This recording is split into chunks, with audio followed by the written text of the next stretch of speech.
And so we've been able to replicate again with multiple therapists, with multiple pancreatic cell lines, that biofield therapy decreases the invasiveness of the pancreatic cancer, as well as the ability to migrate over distances. It slows the whole process down.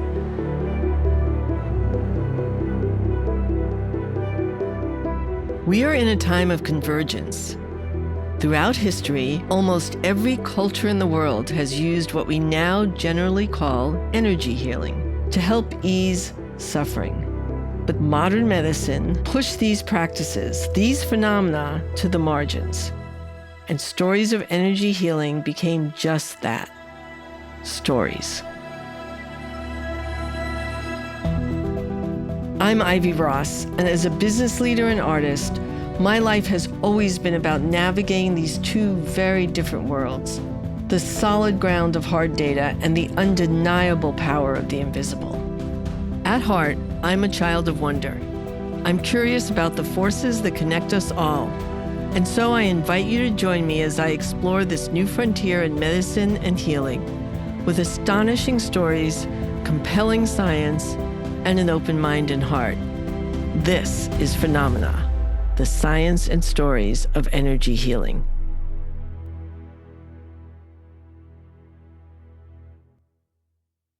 For this episode, we're starting big. If you've heard of energy healing, practices like Reiki, external Qigong, and so on, you might think they only work for issues like mental health and stress. But what if I told you that recently, Tier 1 research institutions have been quietly studying the possibility of energy healing having a real, measurable impact on chronic pain and other illnesses? Not only that, but they're also investigating possible applications for one of the leading causes of death in the U.S. and the world, cancer. We're going to hear from researchers at the MD Anderson Cancer Center, one of the world's most respected cancer hospitals and research institutions, about their remarkable findings when they invited energy healers into the research lab to work with pancreatic cancer in cells and in mice. Like I said, we're starting big. But before we go big, we have to go small, with one woman's story that starts with chronic pain in her left shoulder. Meet Mojda Stone. My name is Mojda. Mojda means good news in Persian. Mojda is a cheerful woman with a kind smile that always reaches up into her eyes. In 2013, Mojda received a diagnosis no one wants to hear, but too many of us do. She had breast cancer. It was actually found very conventionally. My annual mammogram, I got a call that something is unusual about it. And this was a Friday afternoon. And then on the phone call, I scheduled a Monday morning mammogram as well, so that I didn't want to wait. So Monday morning at 8 o'clock, I go there to do another mammogram. They see exactly what they saw on Friday. And they go, okay, let's do a 3D. Let's do an ultrasound. Everything kept showing the same mass. Also, right there, they did a biopsy. And at one point, the doctor leaves the room. And I said to the nurse, this is cancer, but you just want to make sure. She said, didn't hear it from me, but yes, we both think what we see has all the marks. 3 days later, they called me in and they say, yeah, now it's confirmed. It's a very foggy thing to one day feel great. You come back from the gym and another day then you get that. And you're still perfect. I mean, nothing has changed. Like most who get a diagnosis, Mojda began what's commonly described as the runaway train of cancer treatment. It all starts happening fast. The appointments, the scans, the treatments. It's an all-hands-on-deck approach that can feel overwhelming. They wanted to do like a biopsy-assisted MRI to just make sure they know exactly where this thing is.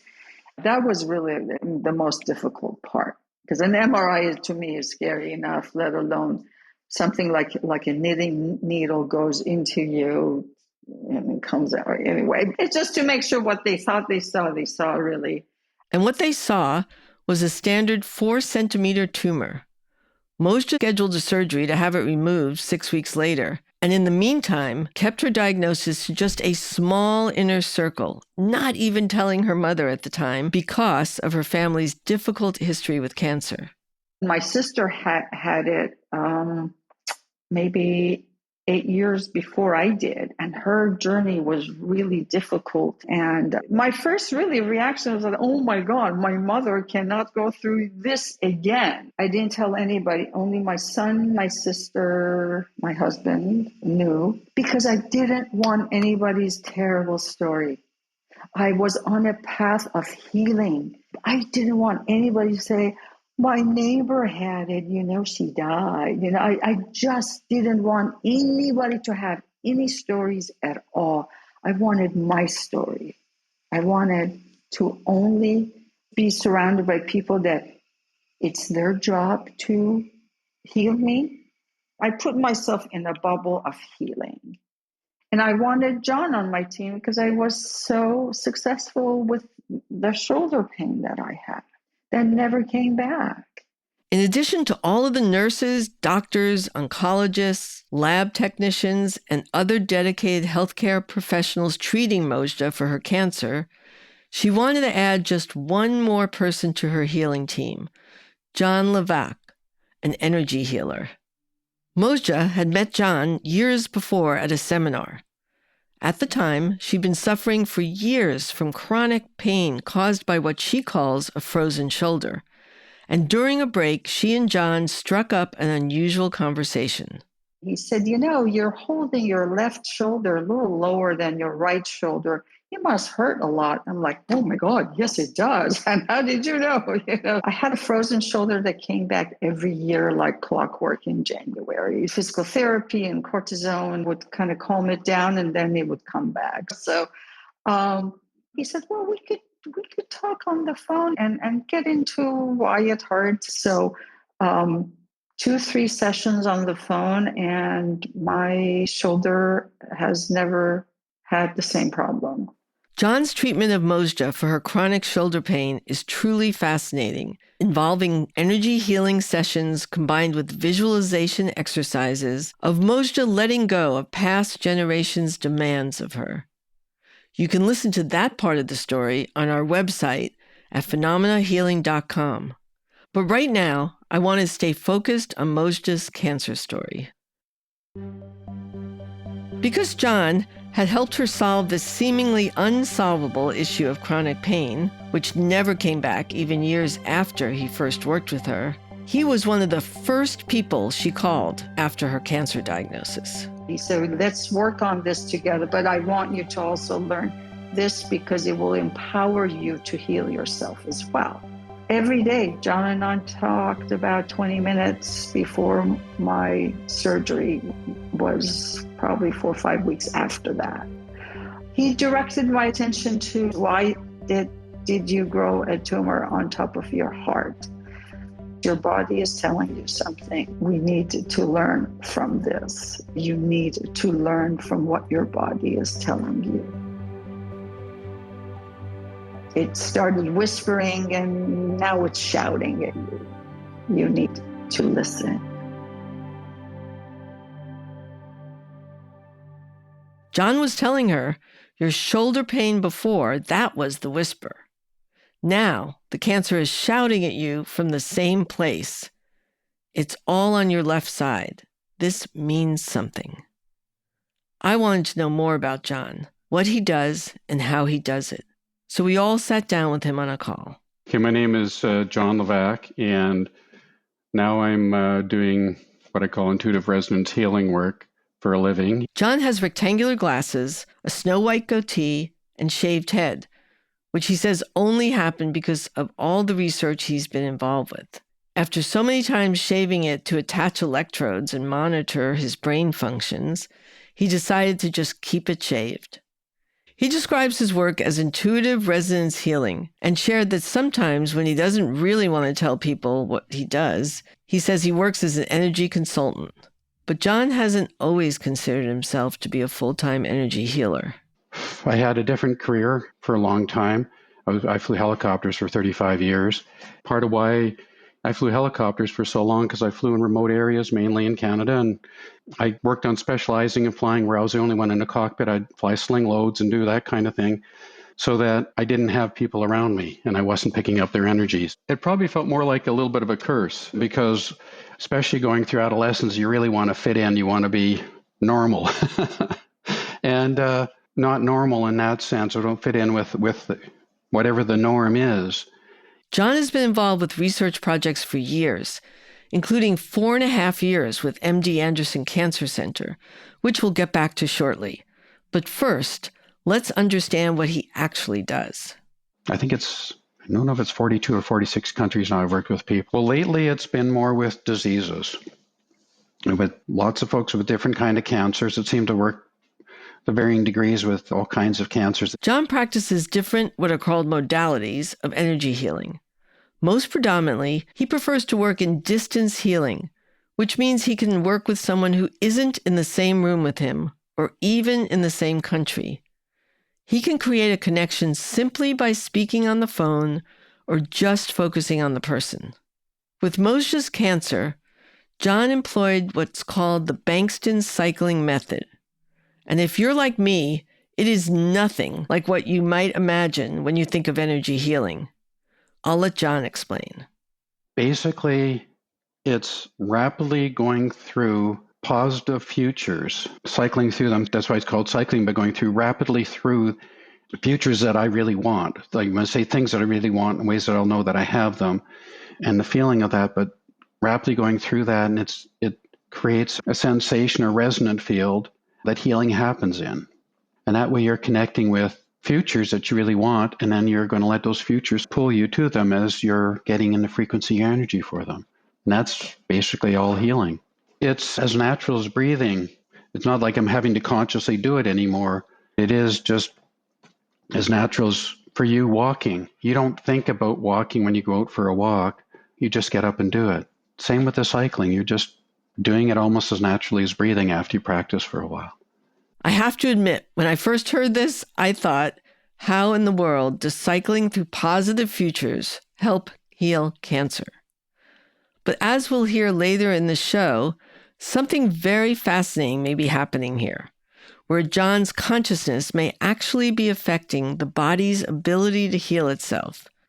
So Moshe and John worked together every day for about 20 minutes for weeks leading up to her surgery, not in the hope that he would cure her cancer, but as an act of agency. And even though Moshe wasn't looking for a miracle, something miraculous did in fact happen, or at the very least, something unexplainable. When I was talking to John, my daily routine, one night I told him I felt a dagger went into my left side. And John said, the tumor just let go because you have learned from this experience as much as possible. You've paid it attention and you've learned everything you needed to learn from it. And now it could let go of your body. Oh, well, that's cute. Okay, so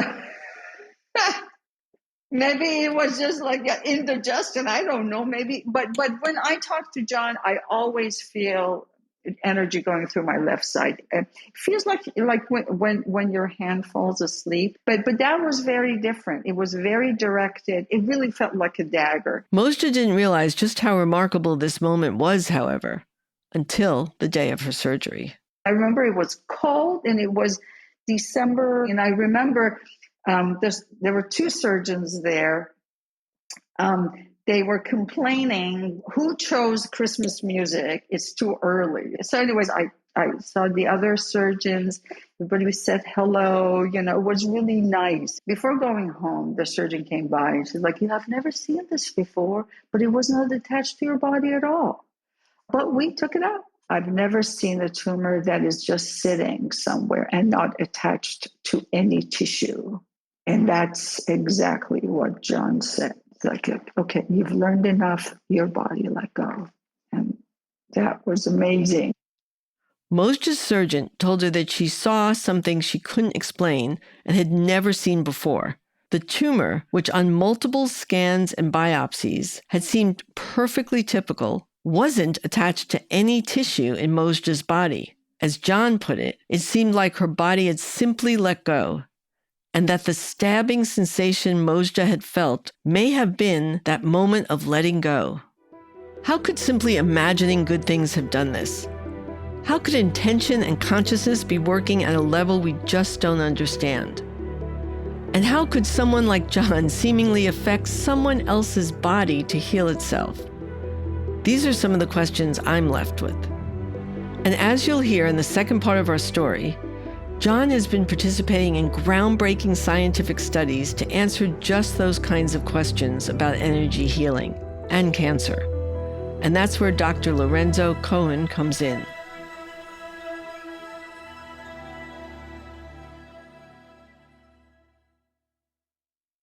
Whenever I talk with someone about energy healing, it doesn't take long for the conversation to break down into the binary of belief or disbelief.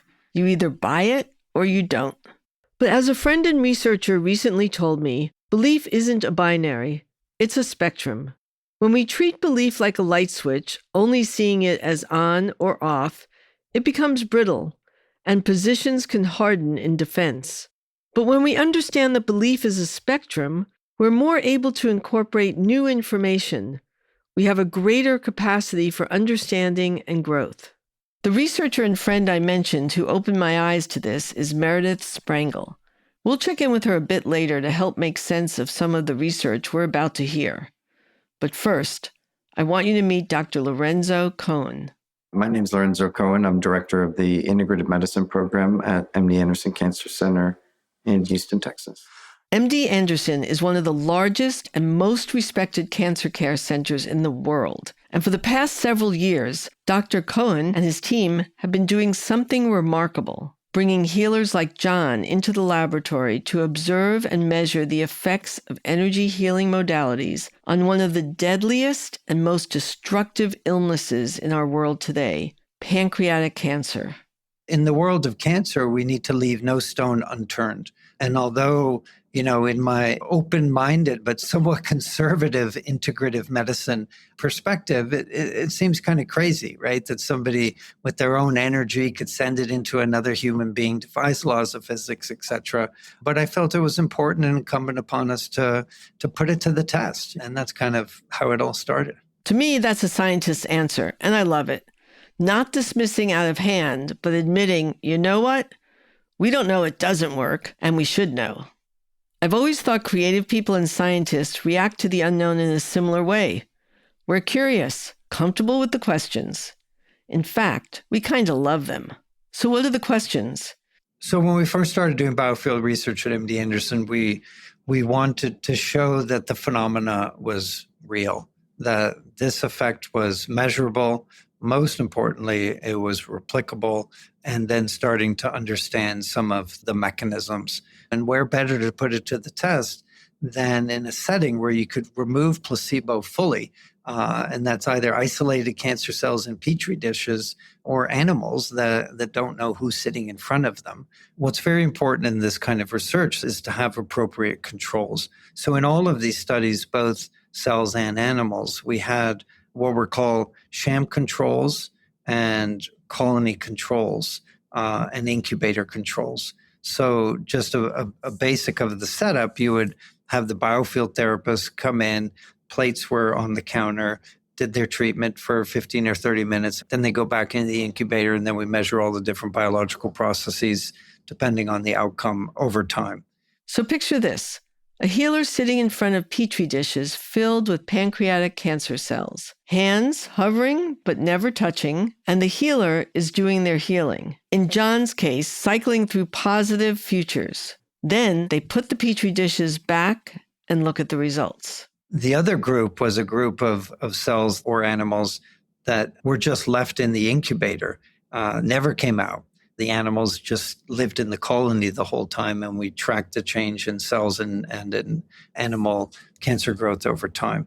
And then importantly, there was the sham control, where the cells came out, were put on the counter for the same amount of time. Somebody sat in front of the cells who knew nothing about biofield therapy, had no skills in that area, mimicked, if the hands were there, mimicked everything identical. The distance literally from the bench was all controlled. So then if there's a difference between those groups, then you're able to say the only thing that was different was the biofield therapy.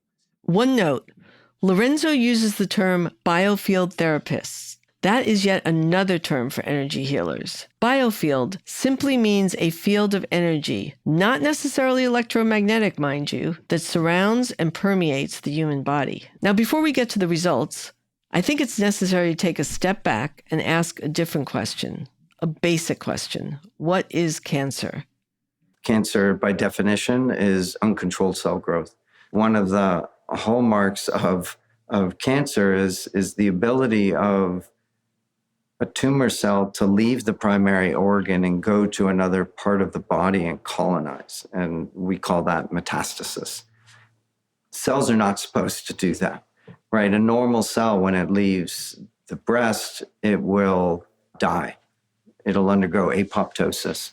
Cancer cells release a number of different products to allow that process to happen. So that's critically important, because what kills people is not the primary tumor that can be excised out. It's the metastatic disease. Once it gets out of the primary organ and starts colonizing in another part of the body, that is typically the cause of death for cancer patients. Cancer, at its core, is uncontrolled cell growth, and its lethality comes from spreading. So ideally, these experiments would determine if energy healing could somehow slow this all down. And this is where the results of Lorenzo and his team are truly amazing. We measured a lot of things over a number of years in this research. And I think one of the most profound findings was the ability of the biofield therapy to slow down the metastatic processes. And we're going deeper into this research now, but it was clear that both from some of the mechanisms that drive metastasis and the concepts of invasion and migration, which are two of the processes to allow a cell to move to other parts of the body, that multiple mechanisms that control those processes were shut down or decreased by biofield therapy. And that's extremely impressive from a treatment perspective. Because again, if you can keep the disease confined to the site, then it's easier to do radiation, it's easier to actually cut the tumor out. Once those metastatic processes are activated, it's really hard to shut the system down again. And in, again, repeated studies with animals and in different mechanisms, it's clear that biofield therapy in pancreatic cancer cells was shutting down metastatic processes. Let that sink in for a moment. Cancer cells that got biofield healing grew significantly slower than the cancer cells that didn't. Compared to the sham controls and incubator controls, there's more than a doubling of reduction in cell growth with biofield therapy. And we've seen that measurement across multiple cell lines, both pancreatic as well as other cancers. Now we can go deeper into the cells, now that we understand some of the fundamental process of turning a primary cancer to become more metastatic in nature. And we can go down and look at some of the driving proteins and genes. And we've clearly shown that the gene regulatory pathways that are linked with this whole process of becoming metastatic were all deactivated with the biofield therapy, decreasing the metastatic potential at the genetic level, at the gene level. And so we've been able to replicate again with multiple therapists, with multiple pancreatic cell lines, that biofield therapy decreases the invasiveness of the pancreatic cancer, as well as the ability to migrate over distances. It slows the whole process down. One of the interesting phenomena that we found in the cell work was a change in the mitochondria. Those who can't visualize the mitochondria. Think of a kidney bean. It's in the shape of a kidney bean, and there's hundreds of mitochondria in every cell, and they're really the energy center. Without the mitochondria, the cell dies. They have this lattice, think of like a ladder structure that is keeping the mitochondria sort of oblong and healthy. And what we saw in the biofield therapy mitochondria is that the mitochondria would start to swell, and these lattice work that called the cyste, which helps maintain the integrity of the mitochondria, were all in disarray. And you see this image of, instead of a kidney bean, it's like a swollen balloon. And again, this was quantified and replicated across many studies. So we're deep into that research now, trying to understand internal versus external processes. Mitochondria are a whole other subject that we're going to go into deeper in another episode. But as Lorenzo said, in a sense, they're the power source for cells and for life. And to see changes in the mitochondria is truly interesting. For Lorenzo and his team, and all the other researchers doing work in this field, and there are many of them now, they know this is just a first step. And even this first step is a hard one. Even Lorenzo, the man whose team is doing the research and who very much believes in the data his studies are producing, balances these new findings with a healthy skepticism and an awareness of the reality of trying to shift paradigms. I still remain skeptical, even though I see it with my own eyes, because I don't understand what they're doing. Until we have the mechanism, the field is going to be questioned, as in fact have all real scientific revolutions, even pre-Galileo, but Galileo's the example that I'm more familiar with. He was dismissed until it was understood. Dr. Semmelweis discovered that if people delivering babies wash their hands before delivering the baby, it decreased the probability that the child would die and that the mother would die. But he was summarily dismissed, drummed out of town, so to speak. And that was because we didn't know about germs. Once they discovered germs, then it's like, well, of course you should wash your hands before you deliver a baby, in particular if you've just come from the morgue, which is oftentimes where the male physicians had come from doing autopsies, and then they delivered the baby. But the midwives kind of intuitively knew in the ward that, we should wash our hands before we deliver these babies. So the mechanism is key, and we're not quite there yet. So I am doing the research and believe exactly the data I'm seeing, because that's the hallmark of a good scientist. We're not quite there yet, but it certainly seems like we're moving in a very interesting direction. But we've heard the science. Dr. Cohen's research at MD Anderson shows that biofield therapy can actually slow cancer growth and slow its ability to spread. These are measurable, repeated results in the lab. Now that we know something real is happening at the cellular level, I want to go back to Mojda's story, because here's what I keep wondering. What does it actually feel like? Not the theory, not the petri dish, but the lived experience of choosing to work with an energy healer while facing cancer. Let's return to those weeks between Mojda's diagnosis and her surgery. What was actually happening in those daily sessions with John? I told John that I would just talk with him every day for a half an hour, just so that we're working on this. The doctors do their thing. I'd like to also be a part of my healing. Once again, as soon as John and I get on the phone, I feel energy going through my left arm. I can't explain it, but it doesn't hurt. It's a tingling and it feels great. It's more comfortable for me to work with somebody remotely than in person. That's not comfortable for me, because in a way I'm holding you as too real. Whereas when I'm not seeing you, I'm seeing how you look like energetically. And then it's I brought you into what I call the energy space, and I'm cycling. And then I'm also doing other things like saying, okay, where's the energy shifting? What's coming up? And how can I help facilitate the change happening? He said, it's on your left side. Your feminine energy wants to come out. You're blocking love from entering. your life. I mean, he just had brought it to a whole dimension that I didn't understand. This is what they did every day for 20 to 30 minutes, for weeks. But here's one thing. Mosja wasn't looking for a cure. Not exactly.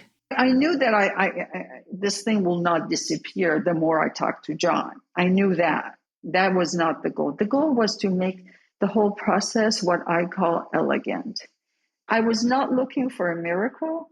I was really looking to get empowered personally, to feel that I'm part of the solution. I'm not a victim.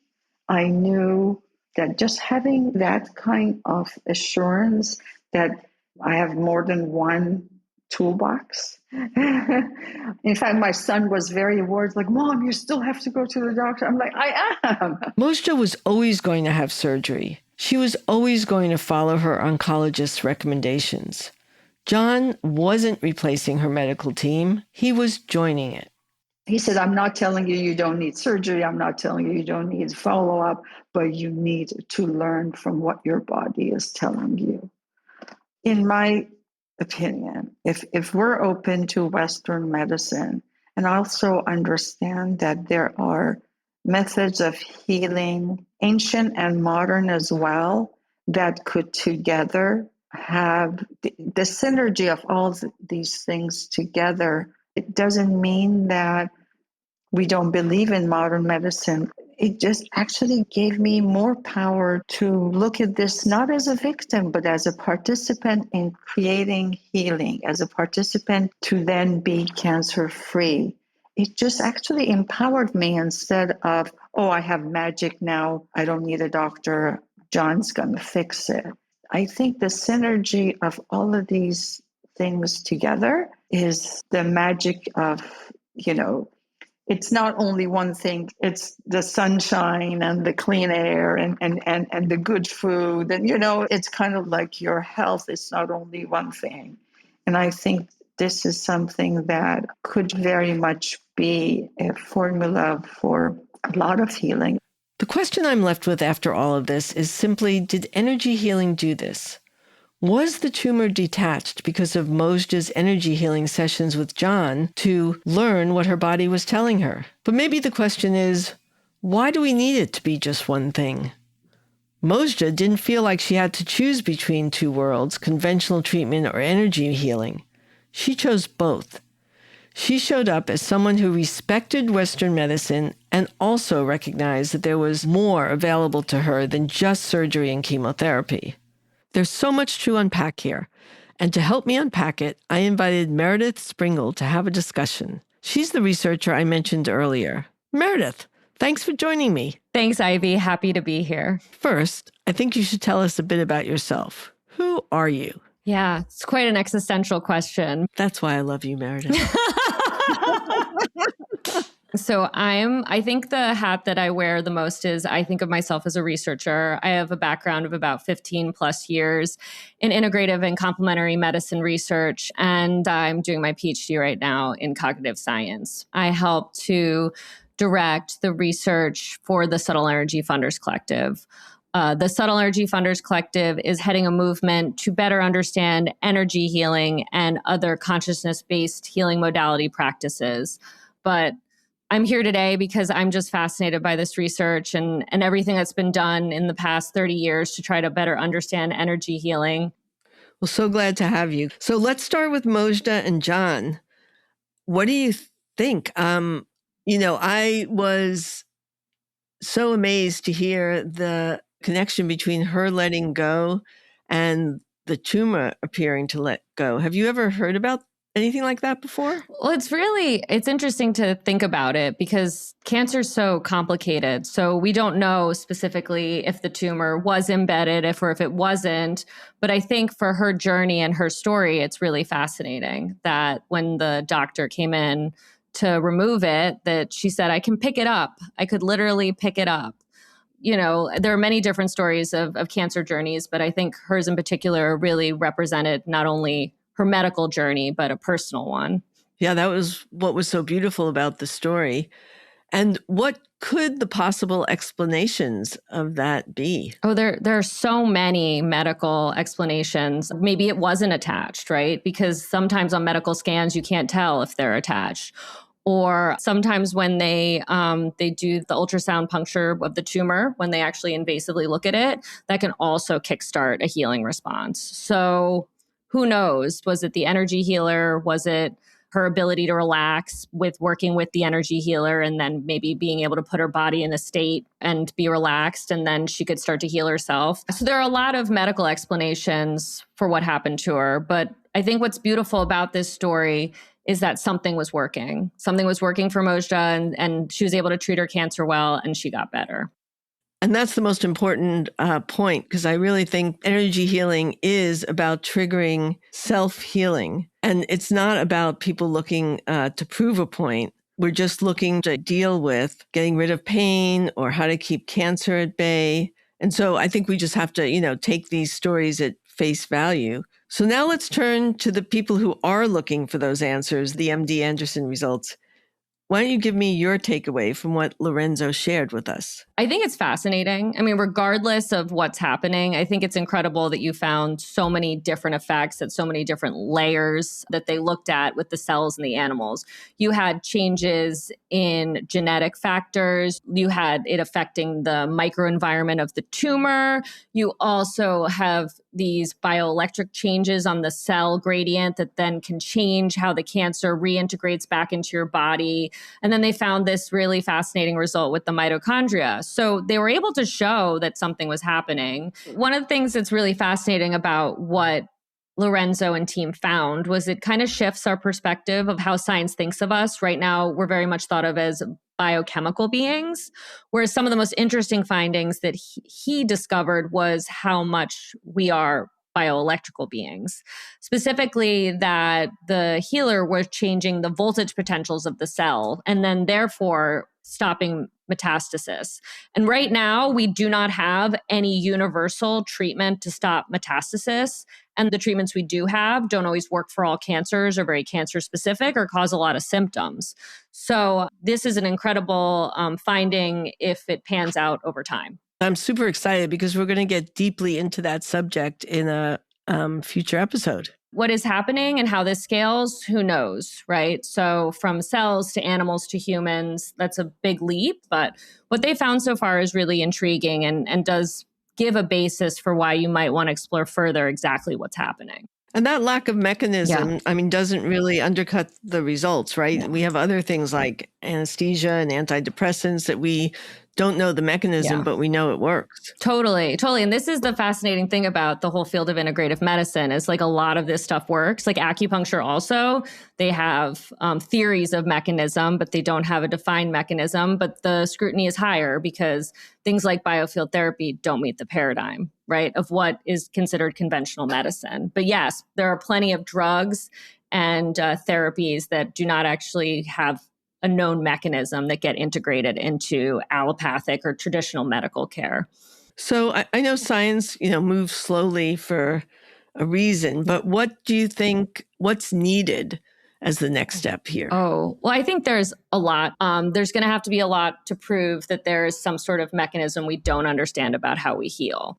And so that's going to take time and that's going to take a lot of research. For what Lorenzo's doing, they're going to have to replicate it both within their lab and they're also going to have to replicate it in other labs, right? Because one of the criticisms could be that there is inherent bias. You need to go to other labs and keep replicating the results. Then you will have to move to humans and you'll have to start to demonstrate using different growth factors or genetic markers or scans that you can do for cancer. You'll have to show that the biofield healing isn't just, and I know this is, you and I understand that making someone feel better can also affect their disease, but what they're going to want to demonstrate is that they're literally affecting the tumor, right? That there's some sort of way that it's having direct impacts on the cancer growth. So those are some steps. I think that the field as whole, you're going to need a kind of a bit of a wave of evidence, not just one study or two studies. You're going to need a lot of labs. You're going to need a lot of researchers. And you're going to need a lot of people coming together to try to really start to understand, is there something we're missing about how we heal? And I don't think we have a great grasp on what healing is. We have a great grasp on what curing is. But in the medical system, healing kind of is forgotten. So, one of the great things for me about hearing this story is I learned so much about cancer, including, really the importance of slowing cancer metastasis. Tell us more about that. And do you agree that that is an important aspect of what was seen? Yeah, completely. I think that the slowing down of metastasis is really key for cancer care. So cancer is a waiting game. Time is one of the best things you can buy, right? Because a lot of times it takes time for treatment to work. There are all these new treatments. And if you can slow down metastasis, it gives you more time for the doctors to do their jobs and also find out if there's better treatments for your particular cancer. So what I'm hearing, Meredith, is we're really talking about a holistic approach. Slowing down these cells is part of a remedy for someone with cancer. It's not going to take the cancer away as far as we know right now, but boy, buying more time to try and find a cure, slowing the process down is certainly important. Yeah, I think you hit the nail on the head. It's a part of an integrative approach. It's part of a holistic approach to cancer care. From what Lorenzo has demonstrated in multiple of his studies is that it slows down metastasis. And so, like we said, that in particular can then enable a whole group of different therapies to come in and help, right? I'm so glad that we started our first podcast with the story about Mojda, because she really represents this idea of an integrative approach to it all. She didn't walk away from conventional treatment.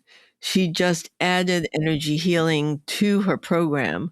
It's not either or, it's both and. Yes, I 100% agree with you. It's integrative. It's a whole approach, as we mentioned before, and that the use of conventional care along with biofield healing could help foster a healing response, right? A lot of times during cancer care, their nervous systems become hijacked because they're so stressed about the care, about the next treatment, about, mortality. And so I think that maybe these biofield healers can help put them in a place to heal themselves, not only just maybe biologically, but psychologically. I love this phrase, a symphony of influences. Like healing it's a whole group of different facets that can help facilitate the whole healing. And I think we've in some ways given our power over, and that it's time that we understand that there is a part we play and should be playing in our own healing, as well as working with Western medicine. And that's what I thought she illustrated beautifully. I think agency is key, right? When we're own advocates and we're responsible for our health and our healing. And when you take yourself away from being a victim, then you feel like you have the capacity to do what you need to get better. And, I'm so excited because I'm hearing more and more about these integrative protocols happening in hospitals. For example, patients demanding Reiki for pain or acupuncture, within a hospital, which I think is the future. And it's interesting because even though we don't have the evidence yet, Ivy, there are plenty of hospitals that have integrated it. And those patients are feeling better. And there was a great study done by Dr. Natalie Dyer recently where they looked at cancer patients' symptoms and cancer patients that saw a healer after chemotherapy had reductions in pain, nausea, anxiety. So I think it's incredible. And I think it's wonderful that all these modalities are getting integrated as more people really express their needs within the hospital system.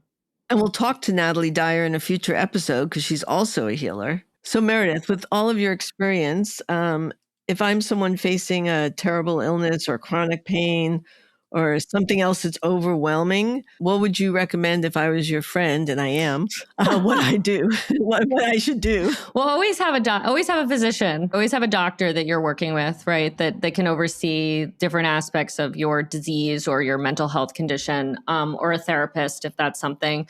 I would always say that there's all these different practices you can try. There's many different modalities within integrative health that can help make you feel better and can help with your pain. And I think energy healing is one of the ones that can put you into a place to also seek more treatment. Even just one healing encounter with someone, they hold you in love, kindness, and compassion, right? And you're in a state of panic or haven't felt like you've been able to calm down for decades.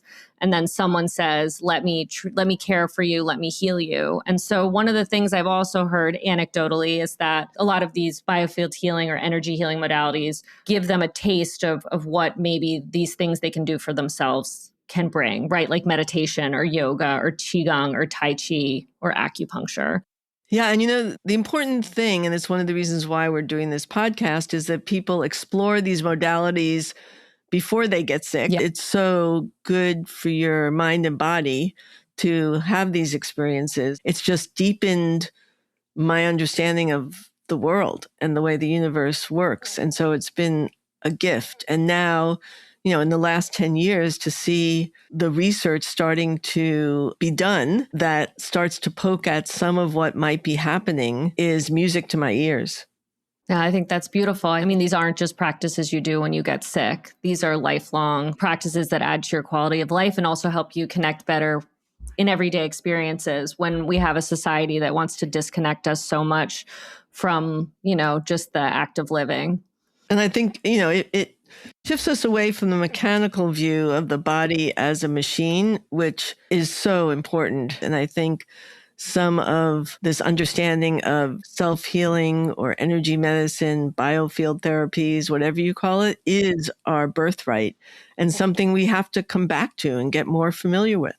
Maybe there's something we always intuitively knew about how to heal and what the mechanisms were, but we didn't have necessarily science to help test that out. So, as we come to the end of this first episode, this already feels like a lot of information.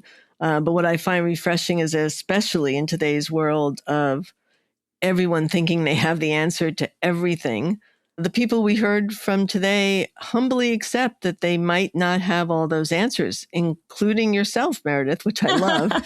And even though you've been doing this for 15 years, I love the fact that Mojda says it's the synergy of everything together. And John says he doesn't heal anyone. He helps them heal themselves. And Dr. Cohen says he believes his own data, even though he doesn't fully understand the mechanism yet. So the question isn't whether this is real, because we have some compelling evidence that says something is happening. The question is, what do we do with that knowledge? How do we make it accessible? How do we integrate it into a healthcare system that desperately needs new approaches? And maybe that's the biggest question, if there really is energy between us. If consciousness can influence healing, if we're all connected through some kind of field, what else does that mean about who we are and what we're capable of? For me, that thought is so exciting and something I want to explore deeper. Join me next time on Phenomena when we'll explore Reiki, one of the most well-known forms of energy healing. We'll meet someone whose chronic pain was transformed through Reiki, and we'll talk with researchers who were recently involved in the most rigorous clinical trial ever done on healing energy for chronic pain, by researchers at University of Utah and Harvard, no less. Can energy healing actually work better than pain meds? The results are pretty remarkable. You can learn more about energy healing at our website, phenomenahealing.com. where you'll find resources. That story of Mojda's healing for his shoulder, which is really beautiful, more from Lorenzo Cohen, links to the research we discussed, and information about the documentary series also called Phenomena. If this episode moved you or challenged you, share it with someone. These conversations matter. We're at the beginning of something, a new understanding of what healing can be. And the more people who engage with these questions, the faster we'll find the answers. I'm Ivy Ross, and this has been Phenomena, the science and stories of energy healing.